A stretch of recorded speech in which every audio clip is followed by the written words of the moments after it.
aqui só por causa do amor dele. Eu estou aqui só por causa do amor dele.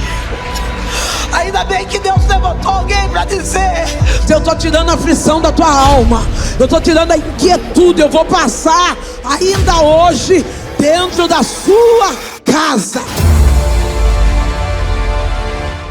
O livro de Isaías, quem lembra? 43. Eu vou ficar apenas com o versículo 13, que permanece dizendo assim: ainda antes que houvesse de eu sou, e não há ninguém que possa fazer alguém escapar das minhas mãos, operando Deus quem? E aí eu vou um pouco mais à frente e diz assim no 14: a libertação do jugo da Babilônia. Assim diz o Senhor, o Rei de Israel, o Santo de Israel, o nosso Redentor: por causa de vocês enviarei inimigos contra a Babilônia, e a todos os babilônios farei embarcar como fugitivos nos navios que se orgulhavam. Eu sou o Senhor, o Santo Deus de vocês, o Criador de Israel, o seu Rei. Assim diz o Senhor, que preparou um caminho no mar e uma vereda nas águas impetuosas, que fez sair os carros de guerras e os cavalos de exércitos e a força, e eles jazem ali, jamais se levantarão. Estão extintos, apagados como um pavio. Não fique lembrando das coisas passadas. Ah, meu Deus do céu. Nem pense muito nas coisas antigas. Eis que faço uma coisa agora mesmo. Não, talvez você está achando que a coisa nova é amanhã, a coisa nova é o ano que vem. Deus está dizendo: eis que eu faço uma coisa nova. E através dela sairá a luz. Podemos nos assentar. Viver de acordo com a promessa de Deus, muitas das vezes nos traz até cansaço. Vou pedir, deixa eu ver se eu acho ela.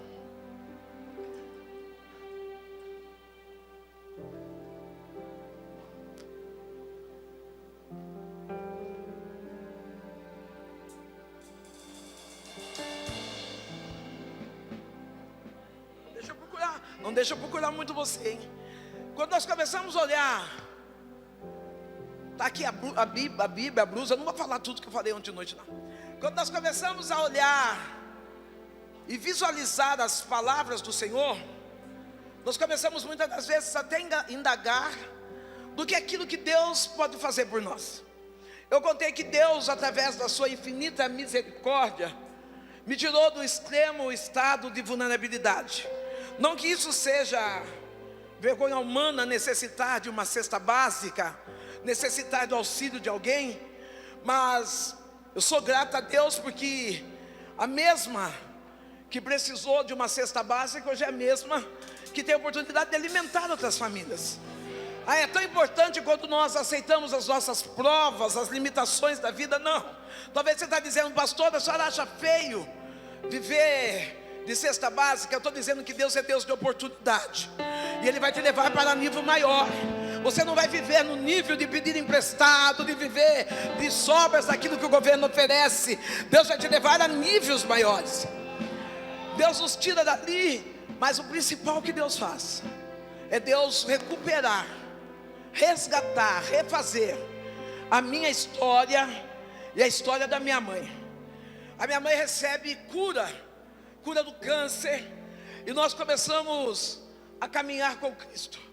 Ei, querido, uma das melhores coisas que nós precisamos entender na nossa vida, que depois do milagre nós devemos continuar.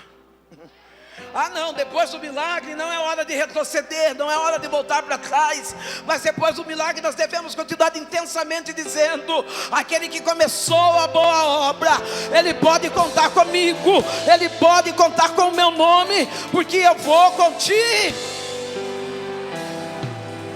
Dá uma cutucada na tua irmã e diga: não para não. Eu e minha mãe tivemos o privilégio de servir juntas, e eu confesso que tudo que você vê de bom em mim é Deus, mas o que você vê de ruim é eu mesmo. Às vezes fala assim: nossa, mas é mulher de Deus. Mas eu sou humana, erro, falho. Então o que é bom é Deus, o que é ruim é eu. Eu e minha mãe começamos a servir a Deus. A minha mãe, uma mulher extraordinária, uma mulher que venceu grandes desafios e me ensinou a vencer grandes desafios através da oração. Parece que quando nós falamos que a maior arma que nós carregamos é a oração, parece que é um conto de fada, que é algo inexistente, mas não existe vitória para aquele que não ora. Talvez você está esperando acontecer algo extraordinário, dizendo: Deus, mas o Senhor fala: apenas ora. Eu confesso que muitas das vezes, quando eu digo eu falhei, me faltou fé. E quem não tem fé não consegue viver um milagre. Muitas vezes durante a jornada da vida, caminhando do lado da minha mãe, com dificuldades enfrentadas dentro da igreja, a gente é criança, né? Nós somos imaturos muitas das vezes. Porque, vou trazer um exemplo, só um pouquinho mais baixo para mim, só um pouquinho. A gente é um exemplo. Eu venho de uma casa onde meu pai apanhava no bar. Meu pai era chutado do bar. Só que no outro dia meu pai estava onde? Quantas das vezes eu quis sair da igreja porque alguém não olhou na minha cara? Quantas das vezes eu quis mudar de ministério porque uma irmã pisou no meu calo? E aí eu trago de exemplo, não é porque eu sou santo, é porque eu sou forte, não. É que daí eu trago de exemplo de algumas experiências. Eu falo assim: eu não posso desistir, eu não posso ser banda voa, eu não posso hora estar no ministério, hora estar em outro. Eu não posso dizer: eu quero ter facilidade, porque a palavra diz que no mundo nós teremos aflição, mas também nos dá uma ação. Tenha de bom ânimo, porque através de você estar animado, você vai vencer o mundo. E diante dessas dores, eu enfrentei dores dentro da igreja, enfrentei desabores servindo a Deus. Ei, querida, eu posso dizer que Deus jamais vai te decepcionar. Pessoas sim, mas Deus jamais. Eu sou mãe solteira. Eu tenho um filho de 39 anos. Pensa num menino lindo. Já dá para ver a matriz. Saindo daqui só podia sair lindo mesmo. Tenho um menino lindo. Eu, quando conheci a Jesus, graças a Deus, ele teve a alegria de 6 anos já estar na presença de Deus. Com 6 anos de idade, ele conheceu a Cristo. Com 6 para 7 anos, foi batizado no Espírito Santo. Profeta, homem de Deus, menino abençoado. Está eu e minha mãe caminhando, e diante da normativa da vida, eu com 38 anos de idade, eu encontrei Jesus com 24. Comecei a servi-lo. E em alguns momentos das minhas orações, eu pedia para Deus o quê? Ainda bem que tem alguém que é tão carne quanto eu. Eu pregava, fazia visita, mas eu falava: Deus, eu quero um. Eu sou uma mulher solo hoje, mas eu casei com alguém com um título de pastor. Porque muitas das vezes nós brigamos por conta de títulos. Queremos ser reconhecidos, temos carteirinha ministerial. Ei, não estou desfazendo da sua carteirinha não, mas eu estou pregando e eu preciso explanar da melhor forma que eu entendo. Às vezes nós lutamos tantos para receber títulos, carteira de diaconisa, de apóstolo, bispo, e esquecemos de receber uma carteirinha maravilhosa, que é de filho. Querida, ainda que ninguém te reconheça na terra, o mais interessante é quando Deus olha e te reconhece no céu. Não é a tua carteirinha de obreira que vai fazer você ser sensacional, mas é a intimidade na oração, o diálogo com Deus, que faz com que você seja extraordinário na presença dEle. Eu caso. Eu confesso para vocês que eu solteirona. Eu vou dar Vou fazer uma brincadeira aqui. E pega quem gostou, quem não gostou, finge que não escutou. Vou dar um conselho para as mulheres solteiras. Eu disse o quê? Mulheres. Pode ser até homens, não adolescentes, não crianças. Ô querida, você que tem 15 anos, está chorando por causa de homem, está cedo ainda. Vai chorar por causa de outra coisa. Vai chorar porque você não passou na prova da escola. Vai chorar porque você não entendeu aquele com mais, é o Y mais X, não sabe quanto que é. Aí aquilo lá é motivo. Não, homem não, para 15 anos chorar por causa de homem é desaforo. Mas você que é uma mulher que talvez, uma mulher madura. Então vamos colocar aqui 25, 30 anos. Você que é uma mulher acima de 30 anos e ainda não casou, ou talvez acima de 30 anos e nesse momento está divorciada, acima de 30 anos, talvez viúva, se brinde. O que é habilidade? Se guarde. Não deixe que as dores da solidão façam com que você se perca por conta de um sexo. Não deixe que a dor da solidão faça que você perca por um beijo na boca. Não deixe. Querida, é melhor solitária entrando no céu do que adúltera no inferno. Não, brinda as tuas emoções hoje. Diga: Senhor, dá uma palavra da Bíblia maravilhosa que diz que o Senhor é meu marido. Então seja o meu marido nessa tarde. Não permita que eu chore a solidão de presença humana, mas que a tua presença me satisfaça como mulher de Deus para viver do teu. Eu faço uma brincadeira com as meninas lá de São Paulo. Aqui tem algum lugar que vende bijuteria bem barato, fácil? Tem algum lugar? Que nome que é? Como? Irecê. Você não é Irecê. Não. Você é Pureza Joias. Irecê, qualquer um chega, pega, compra por R$10 um anel. Lá na Irecê todo mundo chega e pega bijuteria, sai, amassa, joga até fora no outro dia. Mas quando você adquire uma peça da Pureza Joia, você fala: epa, peraí, essa tem valor, essa é uma semi-joia. Querido, você não é bijuteria, você é uma mulher valiosa. Deixa de ser Irecê, se torne Pureza Joia. Quando alguém chegar a querer te apertar, dizendo assim: não, porque o diabo, ele não é feio, não. Se ele fosse feio, a gente corria. Quando ele vier contar uma lorota, você fala assim: filho, eu sou Pureza Joia. Sustenta o nível. E como mulher solteira na igreja, eu me apaixonei. Casei com um pastor divorciado. E se eu disser que eu tive um dia de alegria nesse casamento, eu minto. Se eu disser que eu tive um dia de paz, eu minto. Vou colocar alguns fatores aqui. Primeiro, porque eu não era uma mulher, quem sabe hoje, olhando quando eu prego, uma mulher que não era curada. Eu vim de uma religiosidade que diz assim, conhecereis a verdade. Mas tem coisas que precisam de tratamento. Tem coisas que precisam de uma terapia, que precisa de um gabinete com o pastor, que precisa de um desabafo.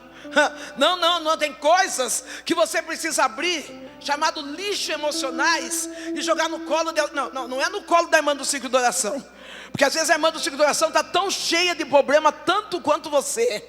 Mas jogar no colo de alguém especialista, que te possa dar o norte e falar: precisa primeiro curar suas feridas. Eu carregava a ferida de estupro, eu carregava a ferida do abandono, eu carregava a ferida da pedofilia, eu carregava a ferida, estou crente, estou pulando, estou saltando em línguas, caso e vivo um casamento inseguro. Um casamento onde eu tinha ciúmes. Um casamento onde eu olhava para aquele homem e eu achava superior a mim. Porque quando a gente não é tratada, qualquer um é superior a gente. Não, você já encontrou com alguém que é lindo, mas vive ali naquele negócio de vida, céu, eu. Isso aí é espírito complexo de inferioridade. Você é do jeitinho que Deus projetou. Não tem ninguém mais bonita, nem mais bonito do que você. Você é matéria-prima de Deus. O Senhor nos fez diferente. E isso é motivo de celebrar, porque você é diferente. Naquele casamento, aquele homem, um homem bonito, charmoso, educado, de alguma forma, e eu não estou falando sobre ele, estou falando sobre mim. De alguma forma nós se perdemos nesse relacionamento. Ele vai para a área da prostituição. Eu poderia falar adultério, mas eu entendo que adultério é um caso, ou dá continuidade ou acaba. Mas foram vários casos. Eu era tão dependente, tão doente mental, que embora ele viesse contar, confessar o pecado para mim, ou muitas das vezes, as irmãs da igreja que eu era pastor, eu não estou falando de qualquer uma, estou falando de igreja que eu pastoreava, elas vinham e diziam: pastor, eu quero pedir perdão para a senhora, porque eu sou amante do seu marido. Eu era tão dependente emocional, pastora, que muitas das vezes eu me jogava no chão, segurava nos pés daquele homem, e eu gritava: não me deixe, se você largar de mim eu vou morrer. Ei, querida, até que ponto você vai aceitar ser humilhada? Até que ponto você não vai parar com essa dependência? Não estou falando de divórcio, estou falando de você sair dessa dependência emocional e se tratar, de dizer: não, eu não vou deixar ninguém destruir e acabar com a minha identidade. Eu vou buscar recurso, eu vou buscar meios, eu vou buscar caminho, quem sabe para ter um casamento melhor. Mas se eu não conseguir, pelo menos para mim ser melhor.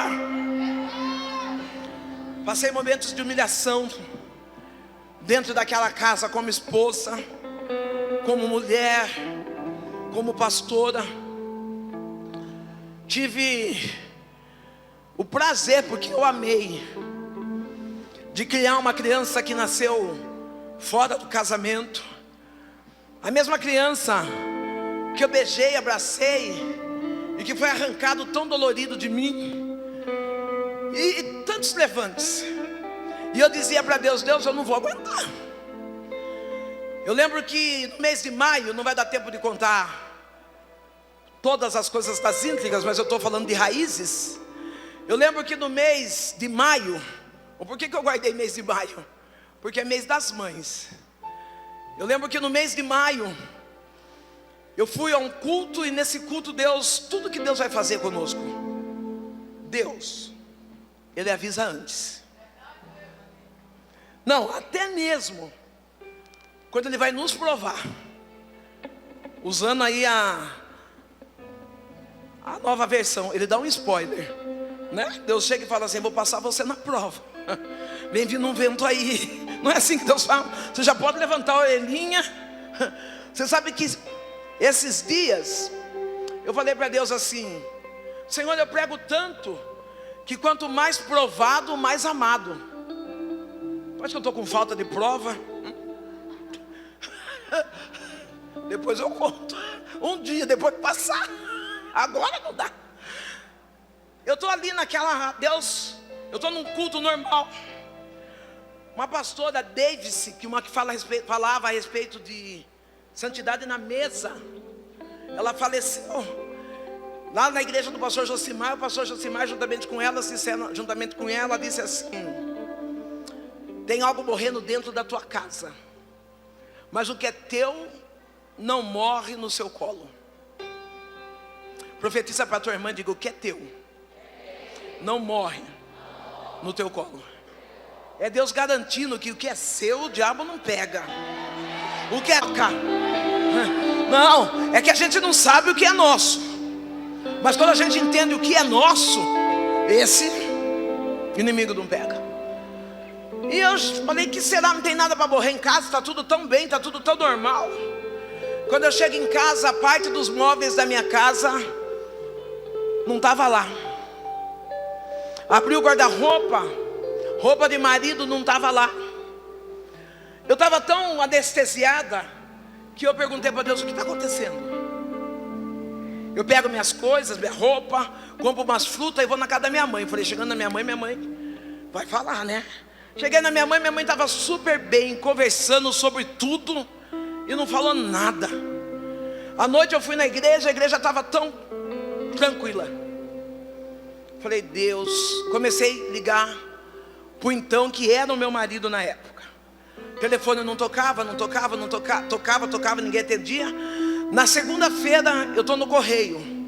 Uma amiga chega perto de mim e fala, pastor, que dó da senhora. E eu falei, dó de mim por quê? É lógico que eu já estava, mas eu estava tentando. Falei, dó de mim por quê? Ela disse assim, ô pastor, o pastor foi embora, né? E está morando com a sua amiga, fulano de tal. Eu mantive a pose reta, sorri e fui trabalhar. Amigas, eu confesso que eu tremia.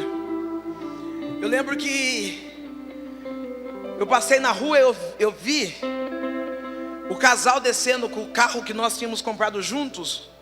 O meu coração acelerou tanto. Eu vi amigas, eu não estou falando de conhecidos. Eu estou falando de amigos que dormiam em casa, de pessoas que almoçavam na minha mesa, que viajavam comigo. Tirava foto com o casal novo e dizia, aceita que dói menos. Eu chorava. Eu confesso que eu entrei em depressão. Eu confesso que eu deitava no chão puro da minha casa e eu honrava. E eu chegava em casa, minha mãe definhando. Minha mãe me abraçava chorando e ela dizia, filha, aguenta esse processo. Deus vai te honrar. Eu falava, mãe, eu não acredito. Eu não acredito que Deus vai me honrar. Eu não via saída para aquela dor. A minha mãe, de ver o meu sofrimento, ela vai parar no hospital. E ela diz para mim, Deus me avisou que eu não vou aguentar ver você sofrer. Ele vai me levar, filha. Oh meu Deus. Eu não gosto de chorar nessa hora porque parece que fica um gostinho de ingratidão. E tudo que Deus faz é tão certo. Mas eu queria tanto que a minha mãe tivesse o privilégio de ver o que eu vivo hoje. A minha mãe morreu no pior momento da minha vida. Das piores dores em que eu estava enfrentando a traição, o abandono, a zombaria de uma cidade inteira. A minha mãe do meu colo, ela disse assim, filha, o escolhido não tem escolha. Talvez você chegou aqui falando, eu não prego mais, eu não canto mais, eu não oro mais. Aí Deus mandou dizer para você, você é um escolhido. Você não tem escolha.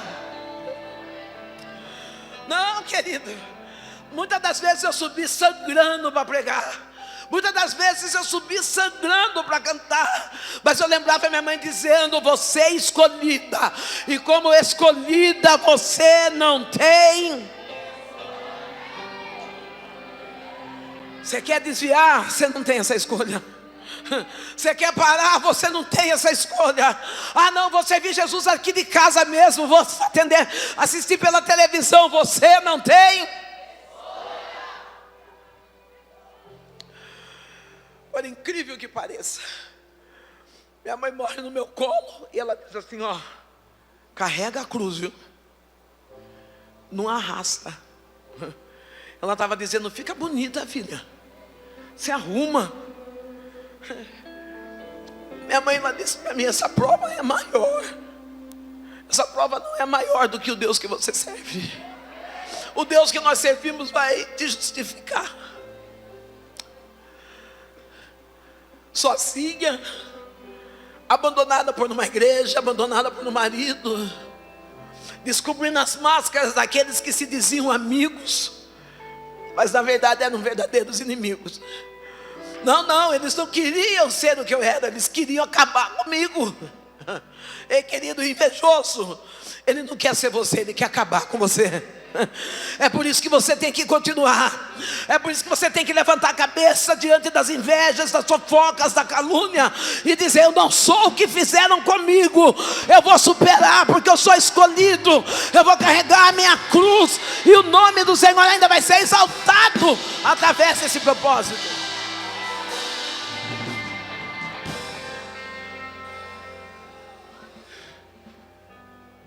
E eu começo aí que surge, posso falar? Se Cristo comigo vai, eu irei. Sozinha. Confesso que A primeira pessoa que entrou dentro da minha casa foi uma pessoa. Minha mãe morre, eu saio da minha casa, que é alugada. Eu enfrentei 5 aluguéis atrasados, conta de água, que o marido, porque do ex eu vou falar no final, que o marido deixou. Eu precisava pagar, eu precisava cumprir com os meus compromissos. A minha mãe morre, eu vou morar na casa da minha mãe. Algumas amigas que ficou perto, elas chegavam na casa, elas diziam assim: você está vendo? Nossa, Sandra, ó, pastora, você está vendo essa taça? É da sua mãe, não é? Eu dizia: é. Ah, coitada. Você vai olhar para essa taça, você vai lembrar dela. Levava embora. Levou taça, levou celular, levou sofá, levou televisão, levou geladeira. Amigos, tem pessoas que esperam você morrer. Esperam no momento mais crucial da sua dor, para arrancar um pouco de esperança que tem esta. Eu estou vendo mulheres chorando aqui. E se você está chorando é porque você já sentiu a dor que eu senti. Chora, mas não para. Chora, mas não abaixa a guarda. Chora, mas enxuga essas lágrimas. Passa uma sombra, um rímel. Entra no quarto, grita: Deus! E vai. Eu lembro que o pintor veio, meu amigo, um amigo que trabalha com pintura. Ele falou para mim: Sam, eu vou pintar a sua casa. Para não lembrar tanto da sua mãe, vamos mudar a cor da casa. E aí ele mudou a cor da casa. Eu sem móveis, com um colchão de solteiro no chão. A primeira visita que eu recebo é de uma mulher católica. Ela chega com um terço em casa. E perdão, irmãs do círculo de oração. Perdão, irmãs que se dizem intercessoras. Perdão. Olhe para as divorciadas. Olhe pelas mulheres que passaram pela dor do abandono. Chega de ser intercessora só para as casadas. Nós também precisamos de Deus. Nós também precisamos de abraço. Também precisamos de oração. Eu estou pedindo socorro para as irmãs do círculo de oração, para as intercessoras, para interceder em favor das viúvas, aquelas que passaram por traição, por abandono. Não nos faça invisível dentro do ministério, mas olha para nós. É fácil vir num culto de florescer e ensinar a estender o lençol da cama, ensinar você a colocar uma lingerie e tomar banho para o marido. Difícil é falar com uma mulher que foi traída, dizendo: ainda tem esperança para você, ainda tem esperança para a tua história. Olha para nós, igreja, olha para nós. Coloca nós ali como se não houvesse ferida, como se nós tivéssemos obrigação de superar. Não, aí se não casa é porque não esqueceu do ex. Não, eu preciso me achar primeiro. Eu preciso vencer minhas dores primeiro. Eu estou ali entre uma católica, e o que ela faz é a oração do terço. Uma católica. Ela fala assim: Sandra, na minha igreja tem umas irmãs que elas cuidam só do ministério de casamentos que se desfazem. Eu vim aqui rezar por você. Foi a única visita cristã que eu recebi. Tercinho na mão, eu deitada no colchão, lágrima descendo, e ela rezando aquele terço. Depois ela me abraçou, foi embora. Eu esperei profeta, pastor. Eu esperei profeta, eu esperei círculo de oração. Eu esperei. Se eu falar que eu não esperei, esperei que essas irmãs que rodam no manto chegassem lá em casa e orassem por mim. Eu esperei. Como eu esperei um ex que eu te digo. Mas o que eu encontrava? Uma moça que batia na porta da minha casa e dizia: pastora, eu trouxe comida para a senhora. Pastora, se levanta. Eu falava: eu não vou aguentar. Pastora, eu te amo. Jesus te ama, vai ficar tudo bem. Eu ia trabalhar, por incrível que pareça, eu fiquei tão mal psicologicamente, que eu ia trabalhar e eu ficava olhando na porta para sair de casa, cronometrando a vida do outro. Porque é impossível, você não sabe onde eu vou estar agora, não é verdade? Do mesmo jeito que eu estou aqui no altar, eu posso estar aqui daqui a pouco ali embaixo. Eu ficava ali e dizia, agora dá para mim, dá tempo, é o tempo de eu sair daqui e ir correndo para o meu serviço para mim não ver eles. Eu vi ele andando com a bolsa dela, segurando na mão dela. Eu vi ele tirando foto na praia, com os pés na água. E eu chorava. Eu ia na igreja, a igreja que eu era pastora. O pastor presidente liga para mim, vai me visitar. Eu penso que é uma visita calorosa. E como a igreja é do ministério da família deles, o pastor presidente falou assim, eu estou morrendo de dó de você. Porque agora que o meu irmão largou de você, você vai ser nada. Estou tirando você de frente da igreja e você faz o que você quiser. Eu falei, tá bom. Bom, mas o que? Naquela igreja eu fiquei 17 anos. Eu vi criança nascer e tá adolescente namorando. O mínimo que eu esperava é que eles me abraçassem, o mínimo. Eu ia. Aquela mesma criança que eu carreguei no berçário, aquela mesma criança que você leva bala na bolsa, que eu sou dessas pastoras, que leva bala na bolsa para dar para a criança, que agora já é adolescente, passava do meu lado.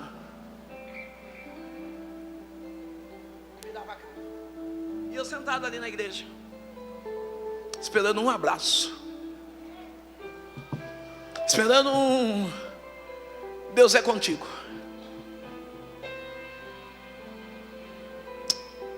Eu acredito no mover espiritual. Eu sou profeta. Mas eu também sou aquela que visita. Eu sou aquela que abraça, eu sou aquela que acolhe.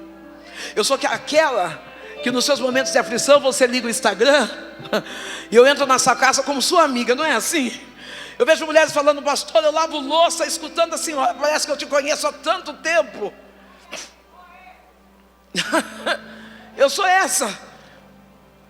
Eu poderia falar de Isaías na hermenêutica, mas eu estou falando de um Deus de resgate. Eu estou ali solitária, uma moça nova convertida com 6 meses, que a minha mãe, eu falo assim, que a minha mãe ganhou ela para Jesus, para dar para mim, só pode ser. Minha mãe ganhou essa moça para Jesus, essa moça não desgrudava de mim. Ela levava comida, ela limpava a minha casa.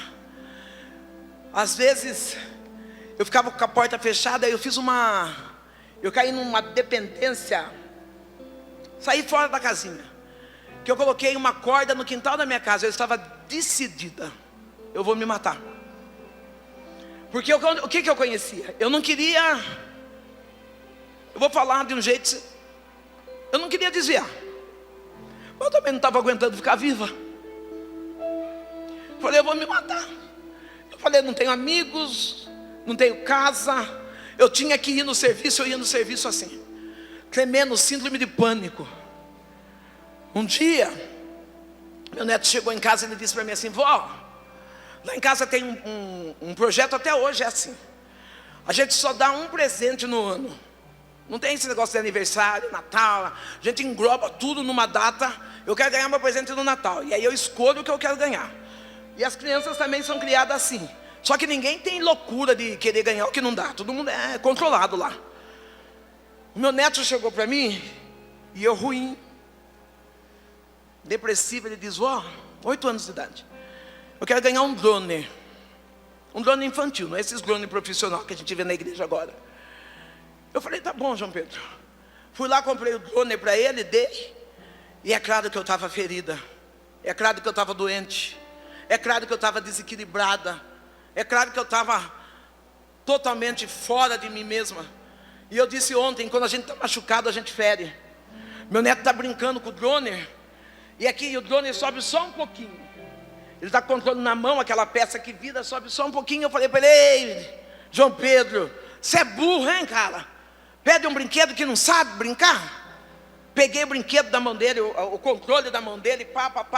O drone subiu tanto, que desapareceu. O meu neto olhava para o controle na minha mão e olhava para o drone subindo. 8 aninhos. Olhava para o controle na minha mão e o drone subindo. Um dia, não me pergunte como, Não me pergunte como. Essa amiga chega em casa e ela diz assim: pastora, estão convidando a senhora para pregar. Falei, eu? Pensando em me matar? Desistindo da vida? Falei, eu? Ela falou, é. Eu falei, eu não vou. Eu vou me matar. E ela disse: pastora, a senhora prega hoje. Depois que a senhora pregar, a senhora se mata. Eu quero agradecer a Marina. Vem cá, Mar, para todo mundo conhecer você. Vem aqui. Aplaude a Marina. Não prega, não canta, não profetiza.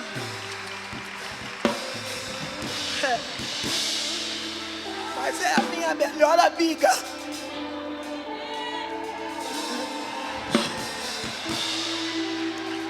Você não vai ver a Marina rodando aqui. Você não vai ver a Marina entregando profecia aqui. Mas ela deu banho em mim na cama e disse: levanta, pastora, porque você precisa continuar. Tem vida aí. Ei, querida, não busque a irmã que roda, não busque a irmã que sapateia, mas busque pessoas que te amam no seu pior momento e diz: eu acredito num Deus que vai mudar situações, que vai virar a areia.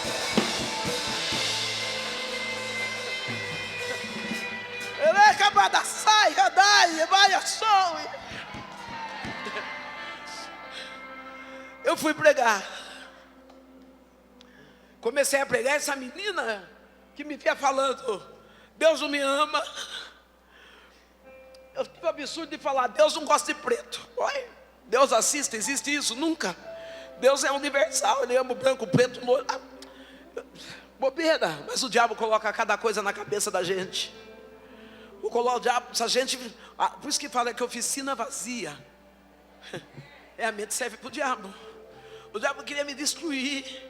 Ele queria me ver no chão, ele queria me ver arrebentada. Ele queria me ver rastejando como cobra, mendigando amores, afetos. Talvez voltando na bebida, na prostituição. Mas Deus levantou uma moça crente,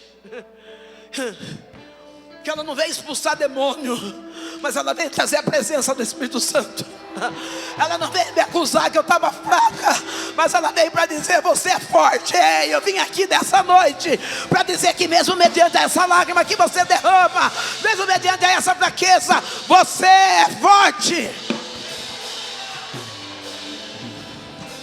Eu comecei a pregar, e num dia qualquer, numa hora qualquer, Deus usa alguém. Enquanto eu estava murmurando, reclamando, chorando, Deus não falou nada. Espera aí, menti. Deus falou para mim: permaneça em Jerusalém.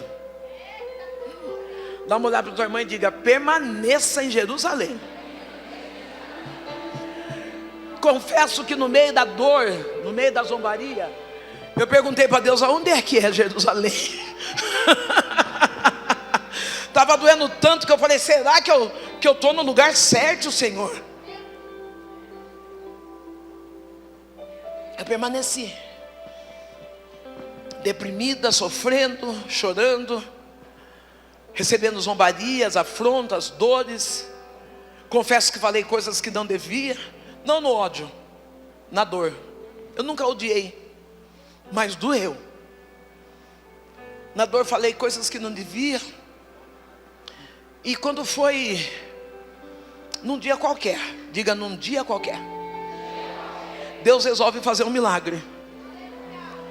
Eu estou sentada no canto de uma igreja no chão, encolhida. Deus usa um profeta e diz assim: levanta, porque eu vou te honrar. Eu vou te dar um carro. Talvez você vai perguntar: por que o carro, pastora? Porque estava iniciando uma vida de itinerante. Até então eu estava desigrejada, pastora. Eu congregava um pouco ali, um pouco cá, um pouco lá. Eu quase não ia nas igrejas da minha cidade, porque se eu chorasse, dizia: está chorando por causa dele. Daí vinha um: eis que te digo, não sei o que, Então eu falava: Deus. Fiquei desigrejada. Cada dia eu fui na congregação cristã, passava a mão no meu lencinho, no véu, ficava lá no cantinho, escutando uma palavra. Não foi? Duvido que nunca você saiu daqui e foi correndo na congregação cristã buscar uma palavra. Eu fui e falei: Deus, fala comigo. Fui em Deus é amor, fui em Deus conosco. Comecei a andar, buscar. E um dia Deus falou: eu vou te dar um carro, eu vou te honrar nessa cidade, e eu sou o teu marido, e vou mudar a tua aparência, e eu sou o teu marido. Quando Deus falou que Ele era meu marido, me deu uma raiva. Eu falei: Deus, marido não. Marido não. Eu quero o Senhor como Deus, mas como marido não. Sabe o que eu estava falando? Eu não quero andar do lado de alguém que me trai. Eu não quero andar do lado de alguém que me expõe, que me humilha, que me abandona. Marido não. Eu falei: marido bom, os homens pegam essa palavra aí. Marido bom é aquele que segura na mão. Marido bom é aquele que leva a gente para jantar. Não estou falando de jantar, de luzes, de 500 reais. Não, prato feito mesmo. Vamos lá, amor, comer um joelho, comer um pé de frango, nós dois juntinhos, uma pipoca na praça. Marido bom é esse. Marido bom é que dá presente. Falei: Deus, eu não tenho dinheiro para comprar um creme. Eu lembro que agora eu uso calça comprida, mas eu não usava calça comprida na época. Eu tinha que passar óleo soia na minha perna para poder pregar. Eu ia passar óleo soia porque preto racha, né? Eu passava para não rachar. Eu falei: Deus, o Senhor vai falar que é marido? Eu não quero. E aí Deus falou: eu mudo a sua aparência, e eu sou seu marido. Deus me deu um carro, começou a itinerância. Deus permitiu eu perder um pouco da força nessa perna. Tive uma paralisia facial, que hoje está bem leve, tem que prestar muita atenção, mas eu tenho essa paralisia. E quando começou a cair meu cabelo, eu falei: Deus, o Senhor vai mudar minha aparência, ou o Senhor vai deformar? Quer quebrar, quebra, mas não estrague. Eu sou careca porque eu tenho uma doença chamada alopécia. Eu perdi todos os pelos do corpo. Eu usava umas lace bonitas quando começou a cair meu cabelo. Aí meu neto chega, 8 anos. Eu estou com a lace jogada num canto, eu de joelhos na sala, gritando, chorando. Meu neto chega e fala: vó, do futebol. Vó. Eu falei: o que, João Pedro, o que? Eu acho que você não é crente, hein? Eu falei: filho do céu, a avó está numa prova ao quadrado. Se a avó sair da prova, capaz dela cair dentro da outra prova. Eu de joelho. Ele falou: vó, sabe por quê? Eu vejo a senhora andando com essa peruca para cima e para baixo. Deus falou para a senhora que ia mudar sua aparência, por que a senhora não aceita?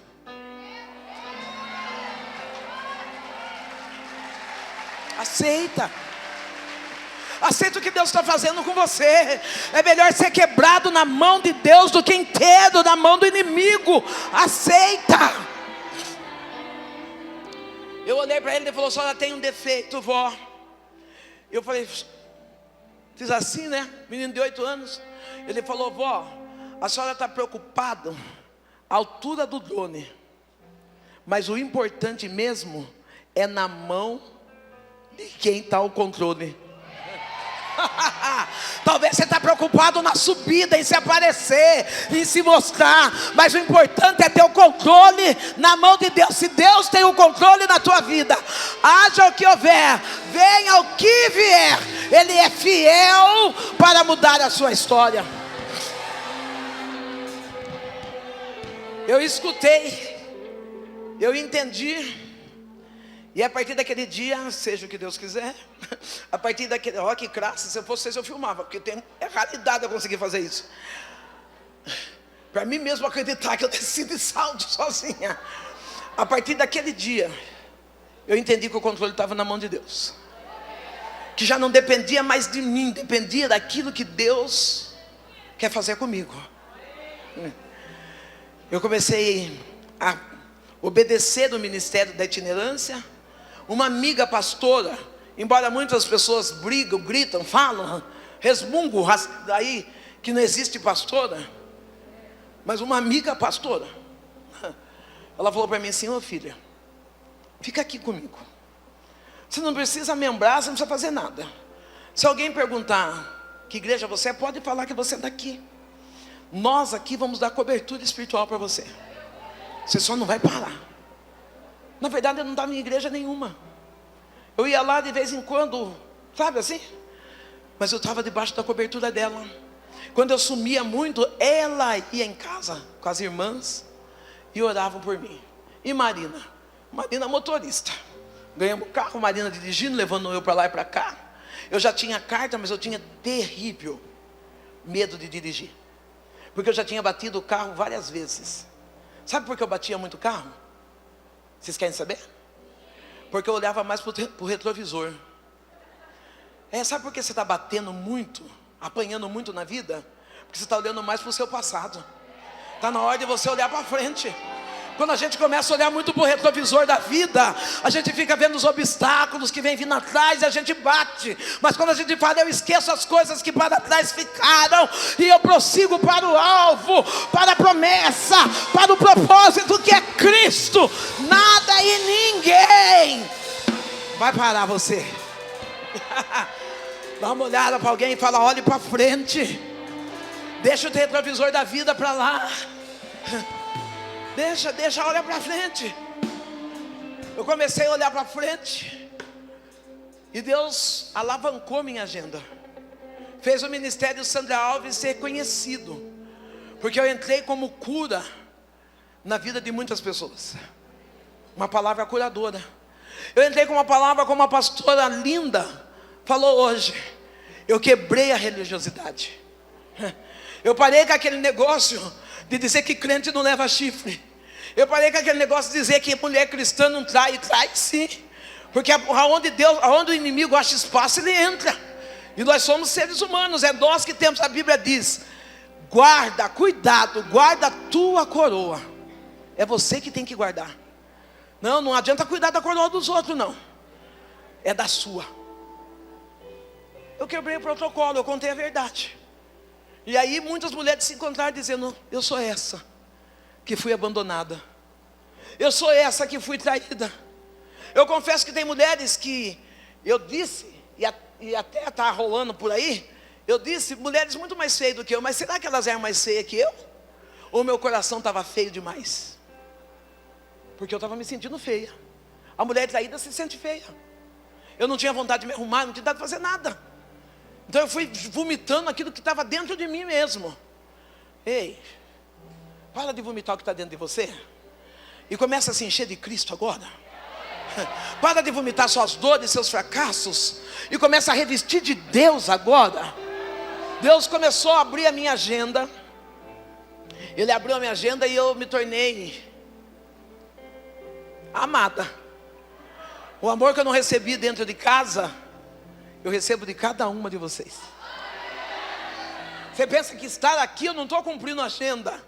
Eu não estou rasgando Bíblia, não. Eu vim aqui porque aqui eu sou transbordada de amor. E isso me dá forças para continuar dizendo, valeu a pena cada lágrima, valeu a pena cada dor. Eu não posso ter o privilégio de parar, porque eu sou escolhida. E como escolhida, eu não tenho escolha. Deus me deu o ministério da itinerância. Sou membra. Sou pastora, não sou pastora titular. Sou local junto ao pastor auxiliar. Meu pastor chama Zé Eduardo e a minha pastora chama Bruna. AD Nações. Fica lá em São Paulo. É lá que vocês me acham de terça-feira. Outros dias eu estou fazendo a obra. Mas de terça eu estou lá. Estou congregando, estou aprendendo, estou escutando, estou ceando, estou sendo cuidada. De terça eu estou lá. Mas antes de eu ir para lá, Deus me deu uma cadeira no legislativo lá na minha cidade. Eu fui a primeira mulher cristã a conquistar uma cadeira de vereadora naquela cidade. A primeira. Sabe o que eu estou dizendo para você? Se você passar pela prova, você não vai só fazer história, você vai ser a primeira.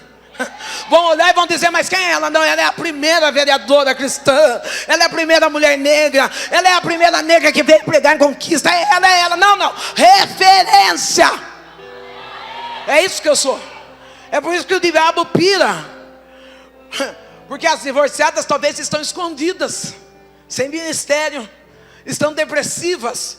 E aí o diabo fala, e ela? Eu me tornei referência. Negra, olho torto, acima do peso, mas cheia de Deus.